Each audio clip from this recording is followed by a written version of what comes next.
The fall that changed everything. I never meant to be a sinner that night, but as I lay flat on my back, wind knocked clean out of me. Staring up at the stars of the twisted branches of the old oak, I was pretty sure God was watching, and he was laughing. It started with curiosity. That's what I told myself anyway. Stephen, the English boy, was different.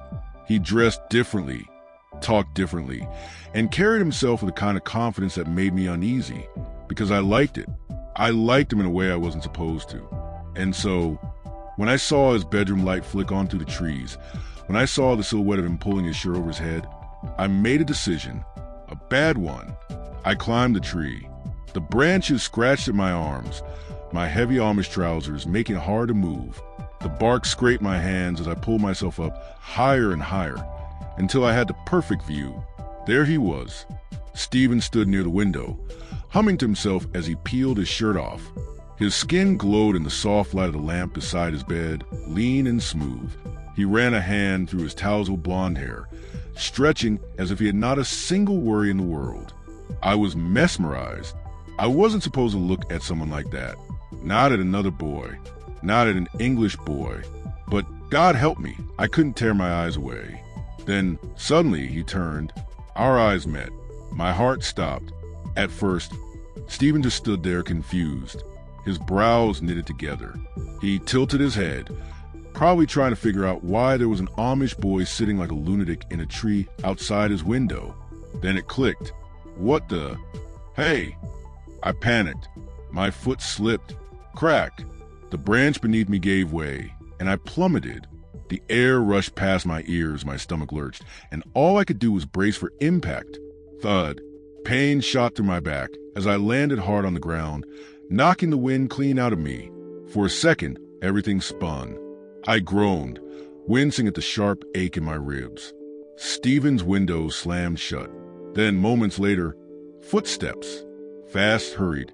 The front door flew open, and before I could even roll over, he was there, standing over me. Dude, he panted, hands on his knees as he caught his breath. Did you seriously just fall out of a tree? I groaned. I wanted to die. Right then and there. Are you okay? He crouched down beside me, his face full of concern. His voice was warm, smooth, a little breathless. I squeezed my eyes shut. I had two choices. Get up and run back home, pretend this never happened, and pray Stephen never told another soul, except the fact that I had just completely ruined my life. I opened my eyes. His gaze was locked onto mine. So close, too close. I swallowed hard, my face burning with shame. Stephen frowned. Do you need help? That was it. My pride couldn't take it. I scrambled up, ignoring the sharp protest from my back, brushing dirt off my sleeves. I gotta go. My voice cracked, and I winced at how utterly pathetic I sounded. Stephen blinked. Wait, seriously? You just ate it from like 10 feet up? He gestured at the tree. That's gotta hurt. It doesn't. It did. I turned, about to make my escape, but then his hand caught my wrist. A jolt shot through me. I froze. I shouldn't have felt anything. It was just skin, just warmth, just another boy's hand, stopping me. But my heart was racing in a way that had nothing to do with falling. Stephen stared at me, his grip loose but firm. What were you doing up there anyway? I swallowed hard. I don't know. A lie. He smirked. Really? You just, what, climb trees for fun? At night? Outside people's windows? I turned redder than a ripe apple. I wasn't. I stopped myself. There was no good way to explain this. Stephen studied me for a moment. Then his smirk softened into something else. Not mockery, not anger. Something closer to curiosity. You're Amish, right? I nodded stiffly. So, what's your name? I hesitated. But what was the harm? He already knew too much. Jacob. Stephen nodded, still watching me. Then he smiled. Nice to meet you, Jacob. Next time, just knock on the front door. I should have walked away. But instead, I stood there, staring at that smile. And just like that, my life changed forever. the forbidden friendship. I couldn't stop thinking about him.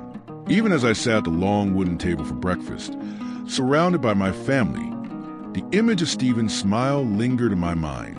The way he had looked at me, not with judgment or anger, but with curiosity, amusement, even.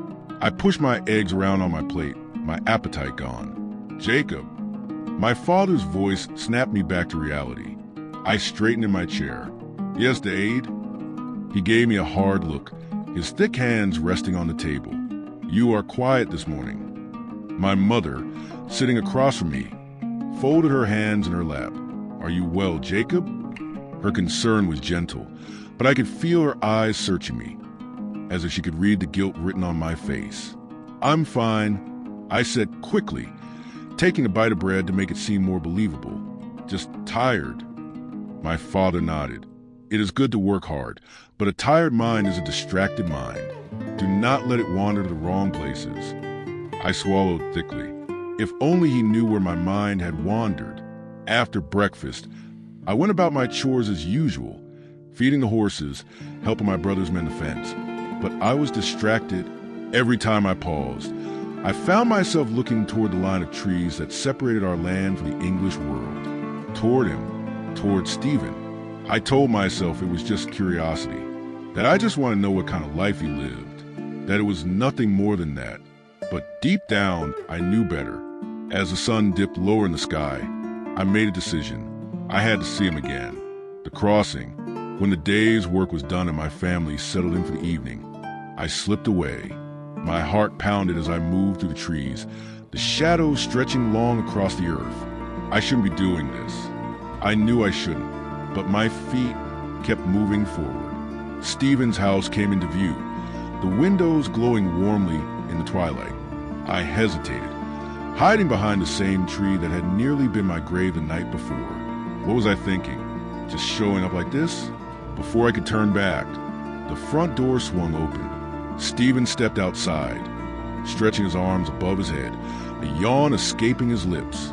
He wore a loose t-shirt and jeans, his blonde hair tousled, as if he had just woken up from a nap. And then he saw me, his head tilted, a slow smile spreading across his face. Well, if it isn't my favorite tree climber. I flushed. I wasn't climbing this time. He chuckled, walking toward me. "No? So what's your excuse for lurking now?" I shifted on my feet, my hands tightening into fists at my sides.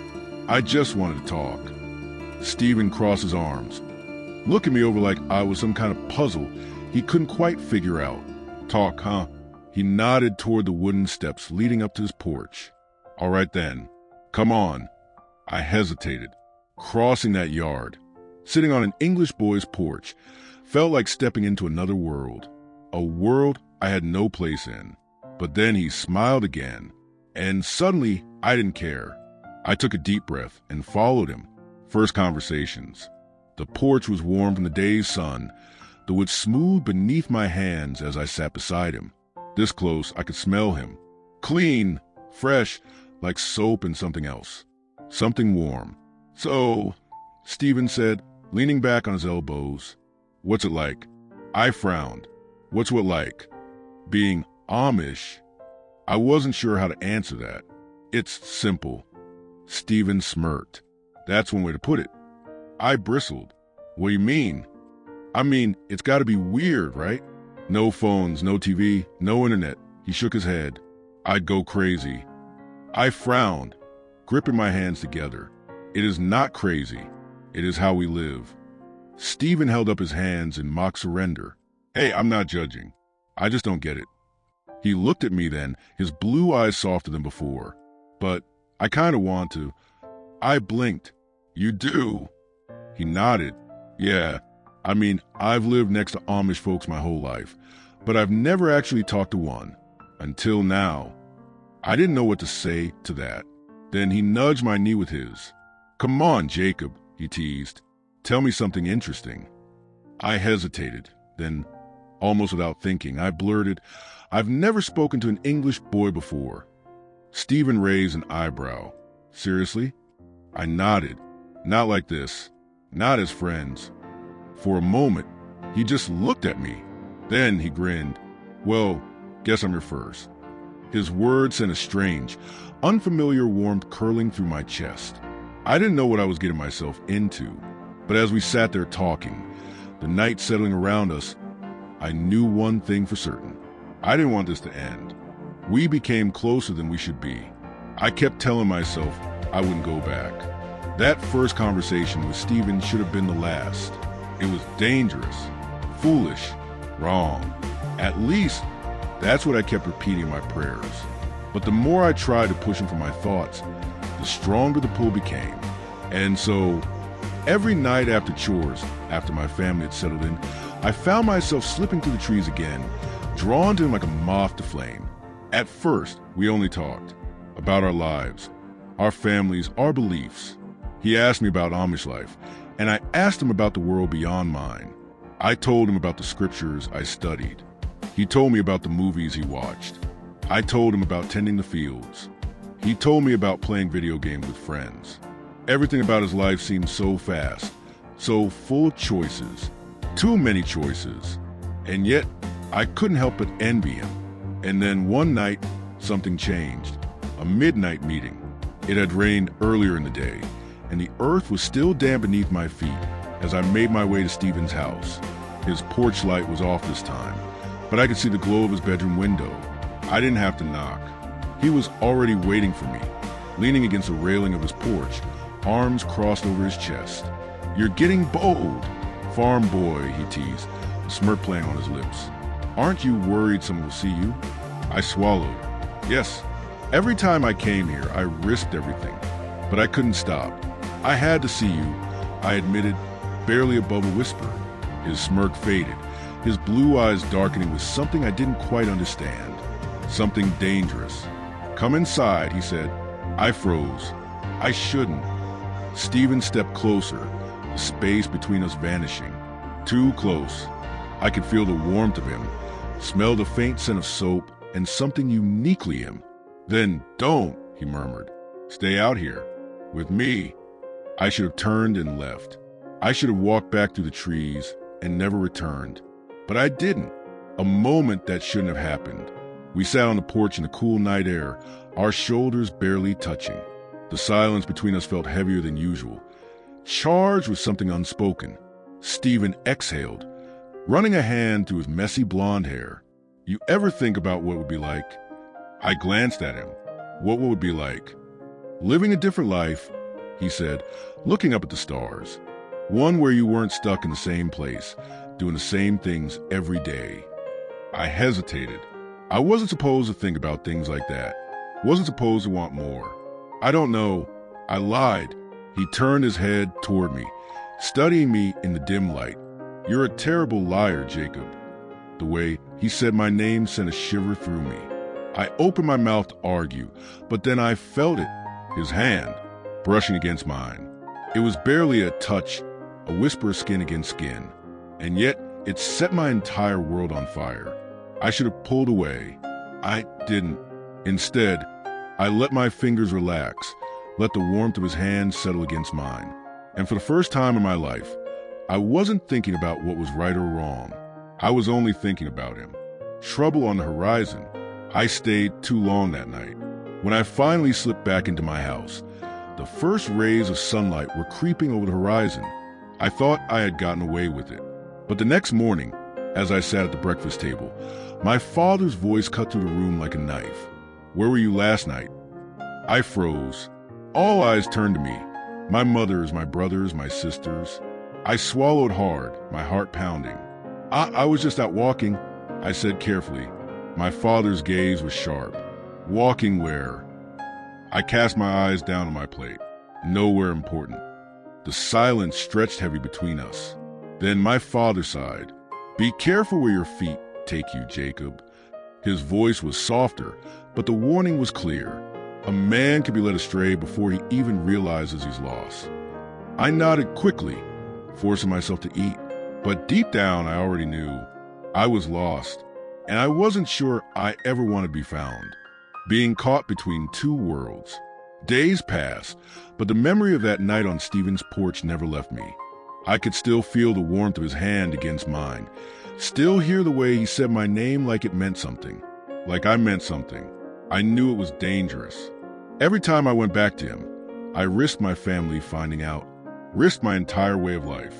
But the thought of staying away, impossible. And so I kept sneaking out, a dangerous routine. At first, it was just talking. We'd sit on the stars, whispering about our dreams, our fears, our lives. Stephen told me about the colleges he wanted to apply to, about how he wanted to leave this town one day and see the world. "Come with me," he joked once, nudging me with his elbow. "I'll get you out of here." I laughed, shaking my head. "And what would I do in your world?" Stephen grinned. "Anything you wanted." The idea was ridiculous. Me, an Amish boy, living in the English world? It was unthinkable, wasn't it? But then one night, something changed. A risky move. We had been meeting for weeks when Stephen got bold.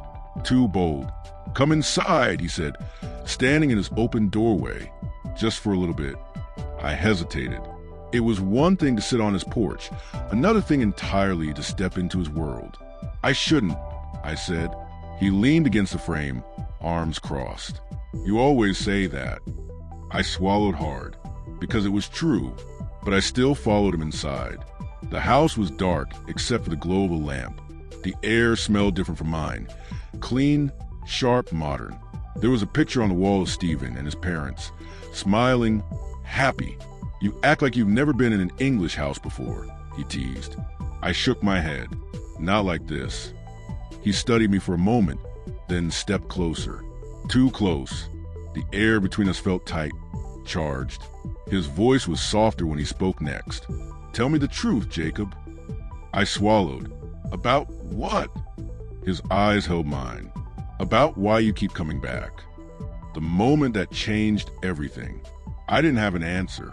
At least, not one I could say out loud.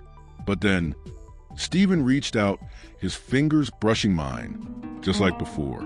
Only this time, he didn't stop. He took my hand fully in his, lacing our fingers together.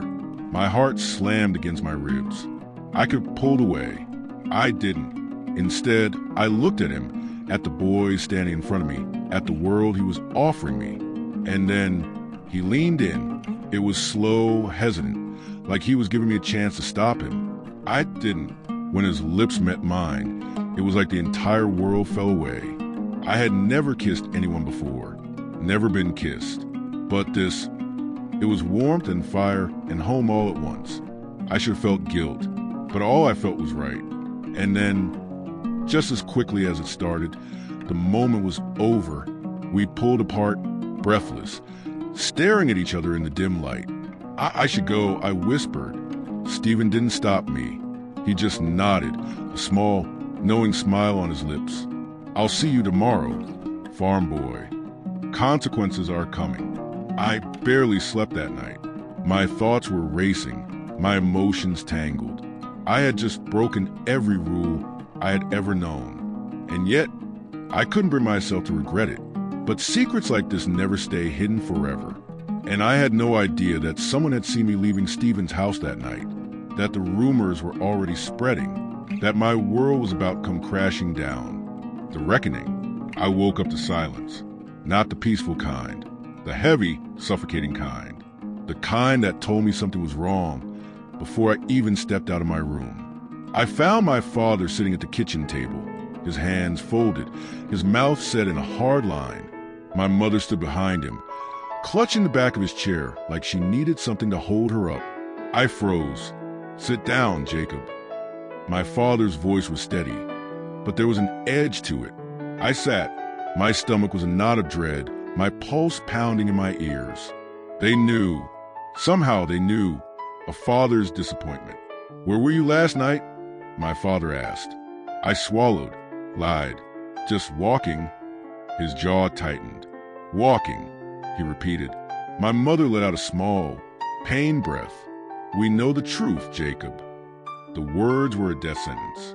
My fingers clenched in my lap. "Who told you?" My father's gaze was cold. "That does not matter. What matters is what you have done." I said nothing. There are rumors, Jacob. Whispers that you've been seen with an English boy. His voice sharpened, that you've been sneaking into his home. I opened my mouth, but no words came, because they were right. My throat tightened. I can explain. Then explain, my father said. I tried. I really did. But what could I say? I didn't mean for this to happen. I didn't plan to fall for him. I don't want to lose you, but I can't stay away from him either. Instead, all I said was, I care about him. My mother let out a quiet sob. My father's face darkened. You are throwing away everything, he said. His voice wasn't angry, it was worse. It was disappointed. I flinched. This is not our way, Jacob, he continued. You know that. I nodded. I know. And yet you still choose this? I hesitated. Then, finally I nodded again. My father exhaled slowly, like he was trying to keep control. Then you have made your choice. My mother looked at him, her eyes pleading. Please, there must be another way. There is none, my father said firmly. He looked back at me. Jacob, if you will not repent, if you will not turn away from this. He didn't have to finish. I already knew what was coming. Shunning, exile from the only life I had ever known. A mother's heartbreak. My mother stepped forward, her hands shaking. Jacob, please. Her voice broke. Don't do this. Tears burned in my eyes. Ma'am, I whispered, I love you both, but I can't change who I am. She covered her mouth, muffling a sob. I looked at my father. If I leave, will you ever let me come back? Silence. Then that is up to you. My chest ached. I wanted to beg them to reconsider, to tell me that even if I left, they would still love me. But I had already seen the answer in my father's eyes. This was the price of my choice, and I had to be willing to pay it. Nowhere else to go. I left that night, with nothing but a small bag and clothes on my back. I didn't know where else to go, so I went to Stephen. When he opened the door and saw my face, he didn't ask any questions. He just pulled me inside, wrapped me in his arms, and whispered, I've got you. And for the first time that night, I let myself cry. A new beginning. Stephen's arms around me were the only thing keeping me from falling apart. I had lost everything, my home, my family, my place in the only world I had ever known. But in that moment, standing in Stephen's doorway, I realized something important. I still had him. And maybe, just maybe, that was enough. An English home. Stephen led me inside, closing the door gently behind me. Come on, he said, tugging me toward the couch. Sit down. I'll get you something to eat. I sank onto the worn cushions, my mind still spinning. The house smelled like coffee and cinnamon, warm and inviting in a way that was so different from my parents' home. There were pictures on the walls, books scattered across the table, and a small, flickering lamp in the corner. It felt safe. Stephen returned a moment later with a plate of leftovers. You need to eat. I wasn't hungry, but I took the plate anyway. He sat beside me, watching carefully. What happened? I hesitated, then sighed. They found out. Stephen's expression darkened. Did they hurt you? No, I said quickly. Not physically. I swallowed, but they made their choice, and I made mine. His hand found mine, squeezing tight. I'm sorry, Jacob. I shook my head. Don't be. It's not your fault. His thumb brushed against my knuckles. Where will you go? I looked at him. I was hoping here. His eyes widened. Then, without hesitation, he said, Of course. Relief washed over me so quickly, I nearly broke down all over again. I had nowhere else to go, but Stephen was making sure I didn't have to go anywhere. Building a life together. The next few weeks were a whirlwind. Stephen's parents were kind. They didn't fully understand my past, but they welcomed me into their home without question. His father let me work on their farm, and though the methods were different from what I'd grown up with, I was grateful for familiarity of the land beneath my hands. Stephen was patient. He helped me adjust to the English world, teaching me things I had never learned before. How to use a cell phone, how to navigate a grocery store, how to dress in something other than the plain clothes I had always worn. It was overwhelming. But every time I stumbled, Stephen was there to steady me. And every night, when we lay in his bed, our fingers intertwined beneath the covers, I knew I had made the right choice, a love worth fighting for. One evening, we sat on the porch, watching the sun set over the fields. Stephen glanced at me.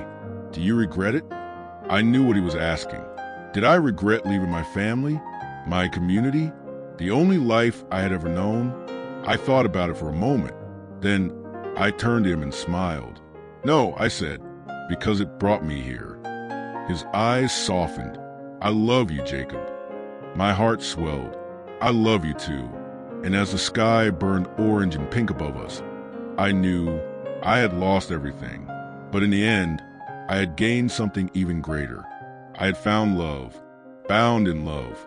The house was quiet, the world outside wrapped in the deep stillness of night. A soft breeze rustled the curtains, carrying the scent of summer rain to the open window.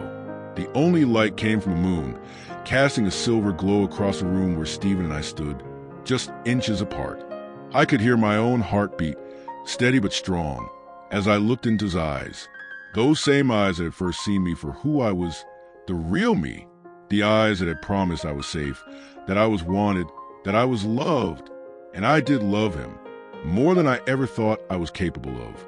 Stephen reached for my hand, his fingers threading between mine. "Jacob," he whispered, my name barely more than a breath. There was no hesitation, no fear, only love.